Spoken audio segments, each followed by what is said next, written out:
9, 8, 7, 6, 5, 4, 3, 2, 1.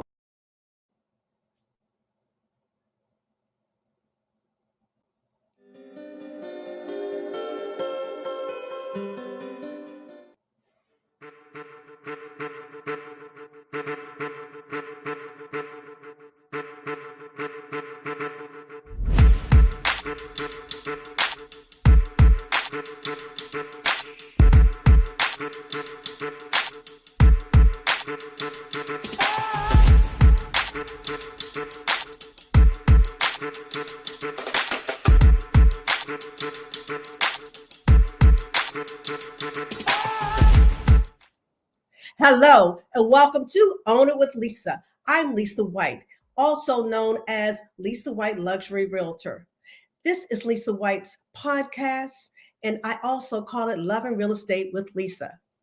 Today, we're going to have a great event. We're going to be talking about the DMV market trends and tips to the buyer. Next slide, please.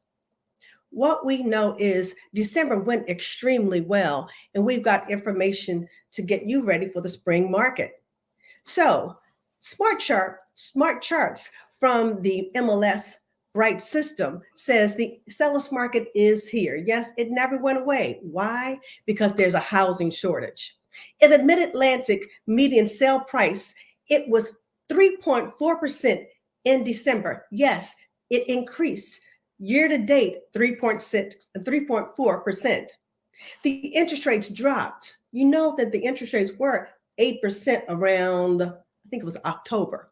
And so what happened? You know what? Buyers decided they were going to come on out, even in the snow, when they saw the interest rates dropping. Yes, buyers are here now. And you know what that means? Sellers, make sure you're getting your homes ready for the spring. What we're going to do now is take a look and see what's going on over in Arlington County, Virginia.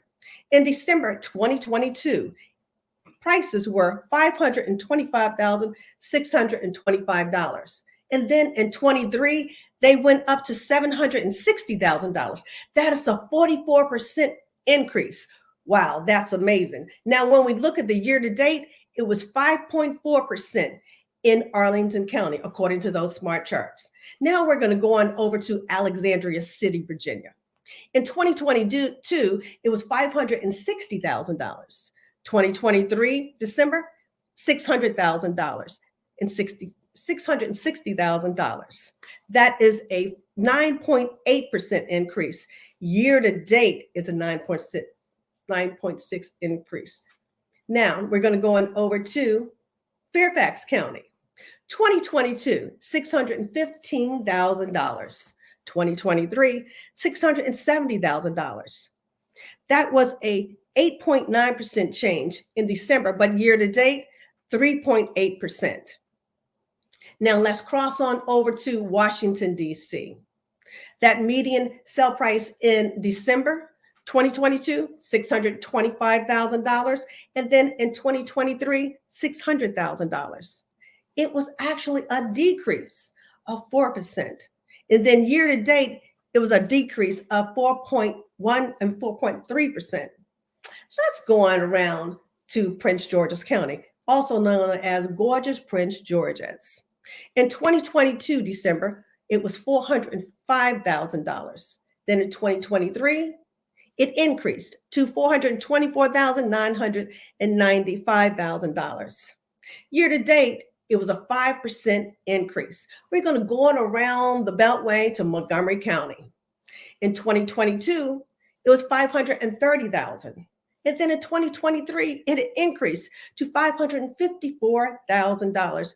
That is a 4.5% increase in December. But year to date, also a 4.5% increase. Now, what that means is, as a buyer, home prices cost more. As an owner, you've built more equity. Let's take a look at the 10 tips to buying a home. First thing, manage your financial brand. Know your numbers. Now, I'm always talking about brand management. That's my thing. The doctors talk about knowing your numbers as well, but it's so important to know your numbers. Your credit score is so important. You know, there's a saying, cash is king, but you know what I say? Credit is queen. And also know your income to debt ratio. Two, check your credit score regularly. Even if you're not looking to purchase a home, make sure you know what your credit score is. You know what? Look at it like a game. Always trying to do better, always trying to increase that credit score. Know what things you need to do to make that credit adjust upward versus going down. Three, manage your expenses. Now, how much do we already have, right? We often have so many clothes and so much more. You know what? Why don't you think about purging some items? The last thing you want to do is move some of those clothes and other things that you don't need to the new home. So just go ahead and start donating them to someone who could really use them. And four, save in advance. Even if you're not looking forward to purchasing a home right now, it's important to make sure that you've got a nice nest egg put aside. And then number five, new buyers, but I'm going to also say any buyer looking for real estate investments or buying a new home, a second home, an investment property, I would suggest taking a home ownership workshop. Why? Because things have changed over time, and you want to make sure you know what's happening real time today so that you can be prepared. And then six, know where you want to live or invest.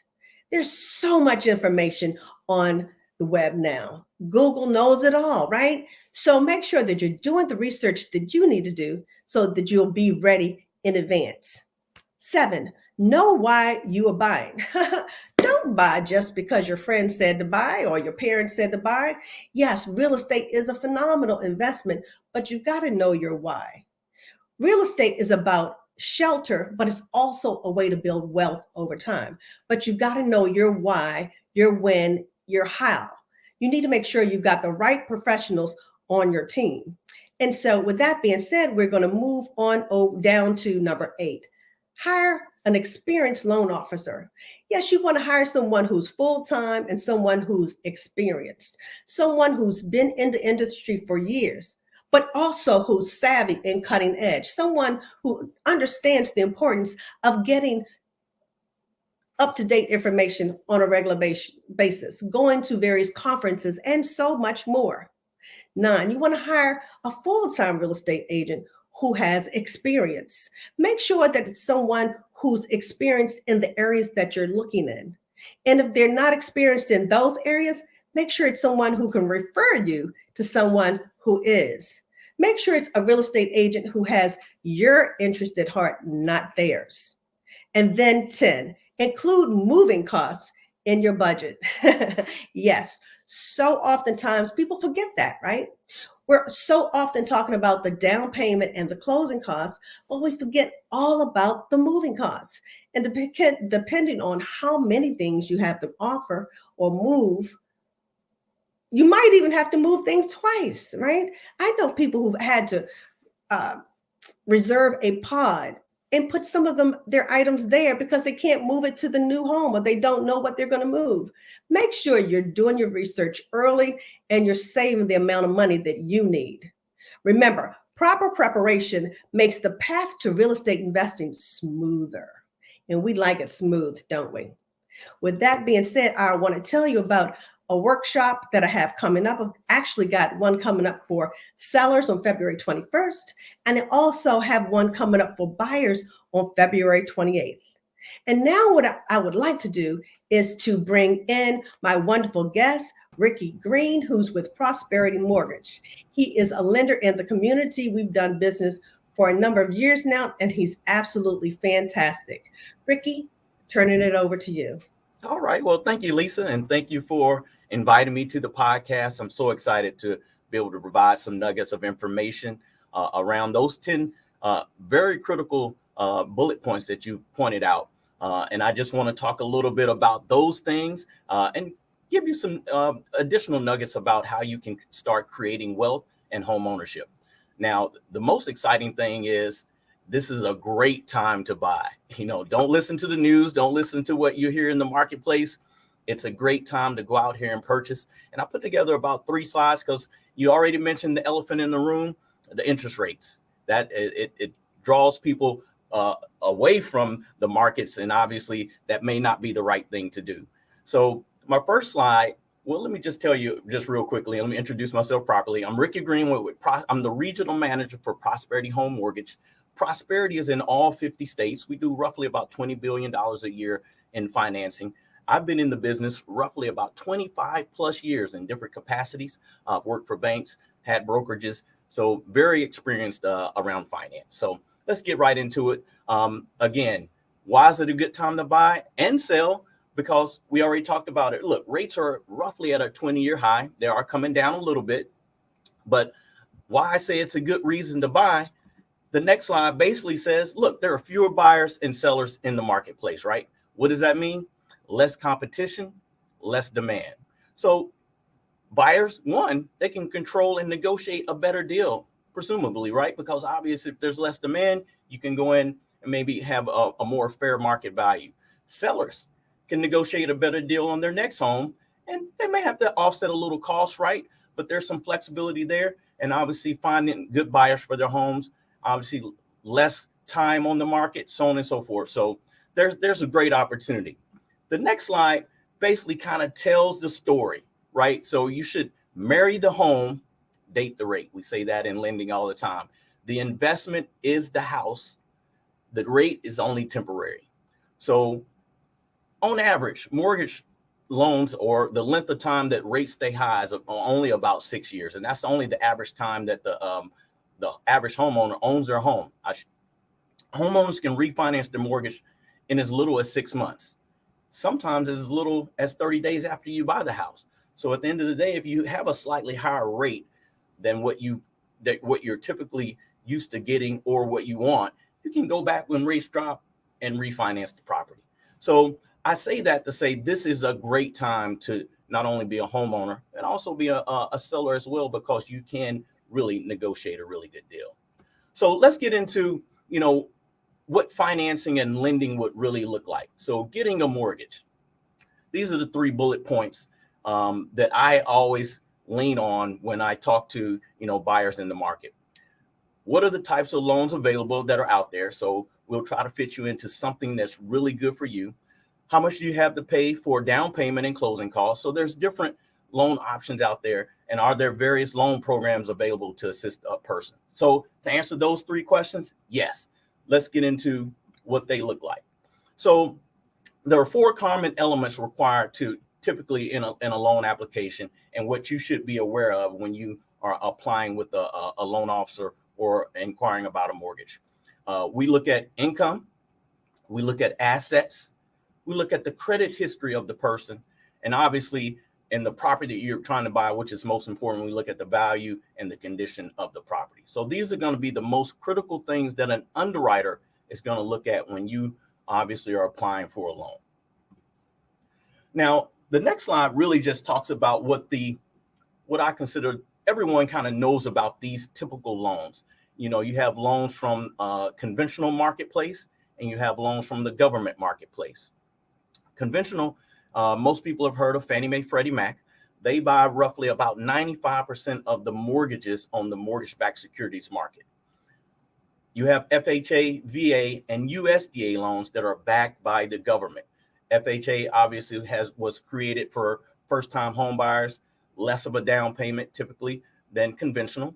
VA loans, obviously for veterans, people that were in the military or served in the reserves. There typically are no down payment options for that as well, with no mortgage insurance attached. And I'll go a little more into that. And then you have USDA loans that have no down payment. Typically, USDA loans are going to be structured around rural properties. And then you have renovation loans, such as 203K loans, home style renovation loans. So the conventional loans and the government, they do offer those renovation loans. Now, again, this is what I consider the typical standard loans that are out there in the marketplace. There are additional options out there for individuals that have a slightly different need, right? You have individuals that are self-employed. You have individuals that own businesses. So the next slide kind of talks about who these alternative lending options may be for, okay? I've already talked about a few of them. Self-employed borrowers with very low taxable qualifying income, or those that receive a 1099 earning statement. So again, these are typical individuals that are self-employed. You have individuals that are non-U.S. citizens, individuals from other countries that are looking to purchase properties, may not have some of the things that we want as lenders, such as social security numbers or even pay stubs here stateside. You have investors. This is what they do on a regular basis, right? They buy properties, they sell properties. They may buy properties, fix them up, and sell them in a short period of time. There's options for them as well, outside of the normal things that a conventional or government lending opportunity will provide. And then you have those high net worth individuals that have quite a bit of money in the bank, those individuals that may be parts of family offices, trust funds, things of that nature. We have opportunities for them as well when, again, they may not have the traditional job and the pay stubs and W-2s that we would look for. So I'm going to go a little bit into all these things, and let's just look at what this suite of products look like, okay? So I'm going to talk about, I've put a few bullets here, and we'll go into each one of them. And these are fairly new this year. They were back in 2007-8. You guys probably remember when the market crashed and there was a lot of things around no doc, stated income. Well, those aren't typically back, but there are forms of it that are back that are flexible to help buyers get into properties. So again, as Lisa talked about earlier, this is to help build your brand. This is to help, obviously, more people just own homes. Okay, we have what they call a bank statement mortgage. I'll go more into that. Investor cash flow, debt service coverage loans, asset qualifier loans, the foreign national loans, I-10, those are those loans that individuals that don't have social security numbers. And then we have LLC loans. Okay, so let's just take a look at the first one in the next slide. And I'm going to talk about what underwriters would look for, and obviously what, as a loan officer, would look for if you needed to inquire about a bank statement loan. So what this does, it allows self-employed home buyers to document income to qualify using cash flow from their business or their personal bank statement, rather than us looking at a tax return or W-2. Now, the qualifying criteria could be a little different from lender to lender, but this is overall what you're going to be looking at if you do need a bank statement loan. So typically, the minimum down payment is about 15%. So that means the lender's max loan to value is going to be 85%. These are for owner and non-owner occupied single family homes. Now, there could be exceptions up to 4-unit buildings, but right now we're only talking about single family. Loan amounts from roughly about $250,000 up to $3 million. So this can go all the way into the jumbo realm as well. 2 years of self-employment is required. So typically, if you just left your job, started a business, you really don't have that track record that would be looking for in bank statements as well. Now, we could probably move you into another product, but for this specific loan, it may not work if you're just starting a new business. But it's an owner-occupied, second homes, and non-owner-occupied property. So obviously, it kind of meets the gamut for people that want to buy a home and live in it, people that want a second home, or people that are investors as well. Okay, so that's a bank statement loan. Let's take a look at the investor cash flow loan as well. So again, these are people that are buying homes, and this is their full-time job. They go out and buy houses, and they flip them and sell them, or they keep them as investments. So home buyers may qualify based on rental analysis to determine property and cash flow. No personal income is required for this type of loan. And typically, the minimum down payment is 20%. So that means, again, the maximum loan to value for a lender is roughly about 80%. This does include 1 to 4 unit non-occupied single family homes, PUDs, which is planned urban developments, those areas that have, HOAs and things of that nature, where everybody has to keep the yards looking the same, grass cut, all that stuff. Those are typically PUDs, and then condos are eligible as well. These loan amounts run roughly about $250,000 up to $1.5 million. So again, no personal income or employment information is required for this loan. We can use short-term rentals such as Airbnbs, Verbos, but no condo hotels are welcome, or hotels. Obviously, that would fall into the commercial realm. Okay, let's look at the next one. Asset qualifier programs. So in lieu of income, home buyers with significant net worth may qualify for documenting sufficient assets to cover their loan amount, down payment and closing costs, 6 months reserves, and 5 years of monthly expenses as shown on the current credit report. So the underwriter would be looking for a few things, a few more things in reference to around your assets for this type of loan. So we would really look at really how much money you have in reserves after you've made your quote unquote mortgage payment. Obviously, we want to make sure you have quite a bit down payment because the risk is a little higher to the lender. So it is 25% down. So the max loan amount typically is 75%. We can do up to 1 to 4 units. Again, these still fall into the residential category of lending. Of course, PUDs and condos are eligible as well. And then loan amounts, again, roughly from $250,000 to $3 million. So again, individuals that really haven't filed their taxes or have trust funds or have quite a bit of money in the bank, they obviously don't have to go down the traditional road. They can use an asset qualifier as well. Let's look at the I-10 loan, which is the next slide. A lot of individuals, and we're in the DMV area, as Lisa mentioned earlier. So there's a lot of individuals that come from different countries. The U.S. market is great for investing in real estate and a lot of other things. So we have a lot of interest in, individuals wanting to buy property here. We do have an option for them. We have loans where if you don't have a social security number in the U.S., that the risk is low if you meet these criteria. So the minimum down payment is 25%. Again, the max loan amount is 75%. These are for owner-occupied single-family homes, PUDs, and condos as well. These loan amounts roughly range from roughly about $250,000 to $2.5 million. Now, a credit score requirement, and I should say there's a credit score requirement for each of these, but this one specifically, we don't want to fall below 680. And obviously, as I said, the max loan amount is 75%. So again, just another option for individuals that don't have that social security number and not from this country and don't and looking to buy, we have that option as well. And then this kind of falls in the same line. The next slide is foreign national program, similar to the I-10 program, a little more money down because they may not have, maybe not even have a job in the U.S., but have assets. So again, what lenders try to do is reduce the risk every time they look at somebody wanting to buy a property. The key is to try to get any and everyone who wants a property into a property, but obviously mitigate the risk. So here, the minimum down payment is 30%. So the 70% is the max loan to value. Non-owner occupied 1-unit single family homes will qualify. Obviously, single family owner occupied will qualify as well. PUDs and condos are eligible in this scenario. And the loan amounts range from $250,000 up to $1.5 million. So just in recap, audience, basically there is an opportunity for every individual that wants to buy a property, either owner occupied or as an investment to purchase. The critical piece, it really just goes back to those 4 elements that I talked about earlier.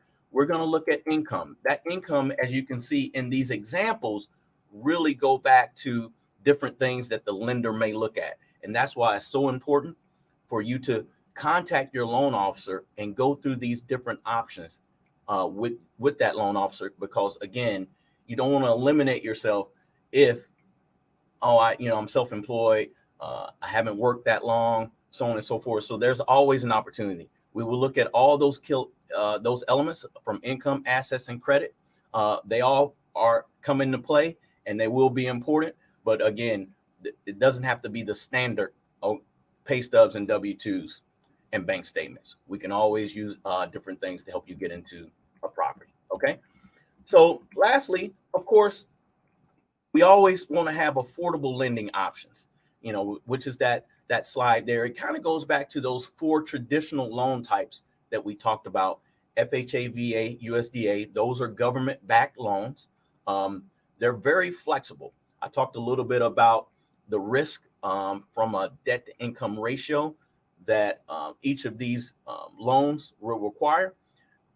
With the government, it's flexible, right? So FHA, they say, Mr. and Mrs. Lender, 45% is what we're looking for. But guys, I've gone as high as 55% because I can provide other elements in that loan to mitigate the risk, such as reserves, such as time on your job. These things are very important. So getting with your loan officer, we go back to that. That person really understanding your story can help put together a deal, and there's a deal for everyone. Borrow Smart, I just put this in here. This is a Freddie Mac loan, which is a conventional loan that really kind of goes behind the FHA loan. It's a reduced down payment scenario for the borrower, up to only 3%. And you can add on what we call down payment assistance. They could go up to 100% for these loans as well. Uplift, which is a product that Prosperity has, and probably other lenders very similar, where we eliminate some of the costs for people that have lower credit scores. Okay, so those individuals that may have a score under 620, we can actually do a loan for them, and we will actually remove what they call low-level pricing adjustments that unfortunately the conventional lenders and the government sometimes put on individuals that have lower credit scores. We remove those fees and obviously take the hit for them to help individuals get into properties. And then there are bond programs that we can provide there, sometimes from the county and states where individuals are trying to buy. We can use those bond programs. In the state of Maryland, you have a Maryland Mortgage Program. In Virginia, you have the Virginia Housing Down Payment Assistance Program, which is VHDA. And in the District of Columbia, you have DC Open Doors. Also, you have HPAP and EHAP. They're available as well when money's available. Right now, HPAP and EHAP, as we're filming this, they're out of money. But stay close to your loan officer, because again, they fund those opportunities all the time, and you just never know when money's available. Okay, so I went through that really fast, but overall, again, I just want to recap that there is an opportunity for each and every one of you that are listening to this podcast to purchase a home. Don't be deterred by interest rates. Rates will come down over time, and property values will go up over time. So you may feel like that you're purchasing a home on the higher end, but if you go back and look, even over a 30, 40, 50-year period, properties have appreciated, and you always come out on top, but it always is relative to time. So that's very critical. And again, that slide that says marry the home, date the rate is no more important than today, because obviously with rates starting to come down, you want to make sure you get yourself out there. If you're looking to invest in a home, buy a home for yourself, this is the time to do it. It's a great time to negotiate a great deal for yourself, and do know that value will increase over time. Thank you guys. Thank you so much. I did put my contact information in there because, again, this is like feeding information through a water hose. So I want to make sure if you have questions, call me, and I will be happy to answer. Sorry, Ricky, this has been absolutely great information. Thank you so much. So much information in such a short period of time. I really want to ask you a couple of questions. As you know, I always talk about brand management, and I always want people to understand the importance of their financial brand and to take time and make sure that they're making the right decisions for them. Absolutely. Making sure that their credit scores are as good as they can be, so that their payments are going to be as low as possible, because we know that their credit score and their income to debt ratio is going to impact and influence how much they're paying for per month, as well as how much they're going to be able to save for other expenses they may have, and their ability to save and build wealth over time. So with that being said, today, January 23rd, what's the interest rate for today? Well, look, I'm going to give you a range, because obviously the interest rate is based on that person or individual's profile. But look, the conventional rates are roughly in the 6.5% to 6.7% range, 6.75% range. And the government loans, those FHA, VA, and USDA loans, roughly are in the range of about 6.25% to 6.5%. So is it a little better? Yes. Is there a little worse? Yes. Based on, again, that person's profile, credit score, exactly, down payment, those things are critical. And it really just, Lisa, goes back to, again, staying in contact with your loan officer, understanding where you are as the individual, and working with that loan officer to get you in place for the best opportunity.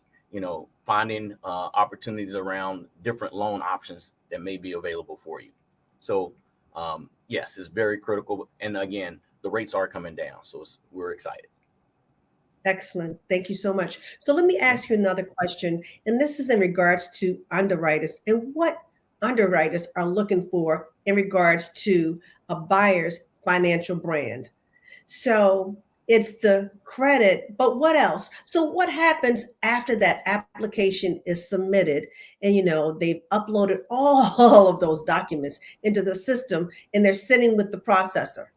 What happens next? I think it goes over to the underwriter, but what's the underwriter really looking for? Well, the underwriter, for the most part, is underwriting, your past activities, and they want to project out your future opportunities, right? So I'd always tell people there's a 2-year look back, 3 years forward.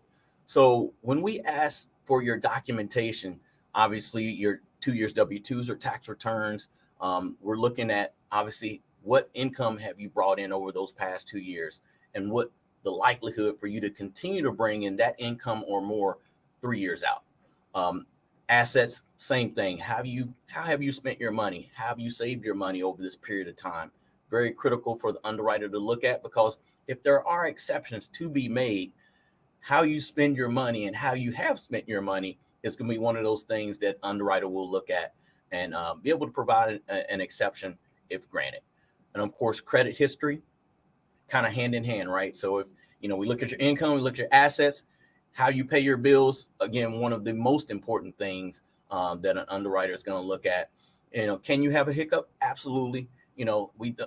Things happen to good people, but at the end of the day, obviously they just want to be comfortable enough that as you take on the opportunity of having home ownership, and normally this is, or customarily, this is the largest bill that people pay. They want to make sure that individuals are comfortable with that.